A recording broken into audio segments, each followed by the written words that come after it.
Um, so moving on to Lebanon.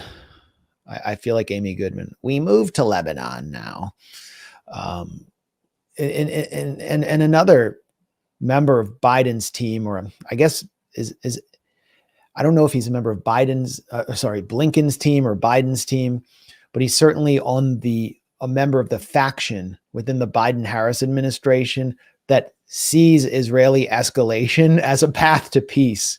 War is peace, for Amos Hochstein, who is an Israeli citizen who served as an Israeli soldier in a tank crew. And he has put forward a surrender plan for Lebanon. Basically, the same plan that's being delivered to the residents of the Jabalia camp is being delivered to the entire, in similar fashion to the entire country of Lebanon. Surrender your sovereignty or face the violent consequences. This is the Cradle. U.S.-Israeli terms for Lebanon revealed: surrender, not ceasefire. Basically reading from the piece. Let me scroll down. So there have been leaks from the Lebanese negotiators who are around Lebanese parliamentary speaker Nabi Berri from the Amal movement, which is a Shia movement, and he's been sort of the interlocutor, helping communicate between the US, Israel, and Hezbollah, since they won't deal with Hezbollah directly. And the document that Hochstein put forward calls for an amended version of UN Resolution 1701, which was drafted at the end of the 2006 war. The document calls to change the language of the introduction to the UN resolution, making it an agreement aimed at establishing peace on the borders between Lebanon and Israel, preventing any armed presence in the Lebanese area near these borders. But it extends that disarming beyond the Litani River to the rest of Lebanon. I'm summarizing now. It would basically explicitly allow Israel to continue to operate militarily in southern Lebanon and to operate beyond the Litani River with its air force. So no, it's not a peace deal. It's a complete surrender of Lebanese sovereignty.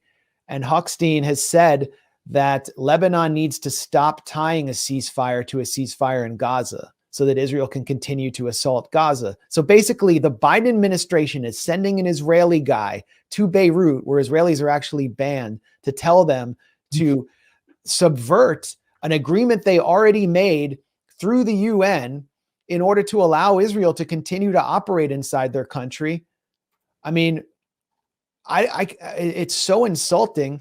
They also sent, as kind of a force multiplier, Annalena Baerbock, the German foreign minister, one of the most full-throated supporters of the genocide, to Beirut to demand that Israel be able to continue to attack them. In Lebanon, people fear for their loved ones every single day. Here too, she said, Hezbollah terrorists are irresponsibly hiding behind civilians and firing rockets at Israel every day. Israel must defend itself against these attacks. This is her in Beirut. She's calling the whole civilian population human shields. It's disgusting. She's a force multiplier for Hochstein. And so, of course, they're going to reject this. Just as the, what was it? The May 17th, it was the May 17th agreement in 1983, in which the Reagan administration was pushing a surrender of Lebanon's sovereignty, was rejected. And so Nabi Berri from the Amal movement rejects this absurd offer by the US. And here's the response. I mean, and what I'm doing here is I'm trying to illustrate how the Biden administration and Israel are working together to destroy Lebanon. Here's the response.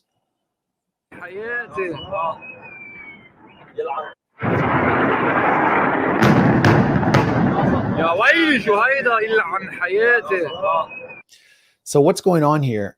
Our friend Steve Sweeney, the journalist, is in Beirut, and he explains Beirut is under attack once more with heavy bombing in the southern suburbs. The offices of Al Mayadeen have been struck. That is a outlet in Lebanon that produces some of the best reporting on the war. They have an English website, but anyone who speaks Arabic who wants to know what's really happening on the ground from a resistance point of view is going to turn to Al Mayadeen. So the war on journalism continues. They attack their offices, but Junaa and Uzai have also been bombed for the second time since Monday, when at least 18 people were killed after a missile destroyed an apartment block, wiping out 2 families. This is important. The reason for the attacks on these areas are in part an attack on the Amal movement. It's the same reason for the pressure on the Sahel hospital, whose director is an Amal MP. This is the hospital where Israel claimed falsely that Hezbollah is maintaining $500 million in gold and cash reserves, which has been visited by Steve Sweeney, the BBC. So many Western reporters have visited it that they can't find the cash. They're threatening to bomb that hospital. And this all comes after Parliamentary Speaker Nabi Berri, also from Amal, rejected the U.S.-Israel surrender deal. So do you see what's happening here?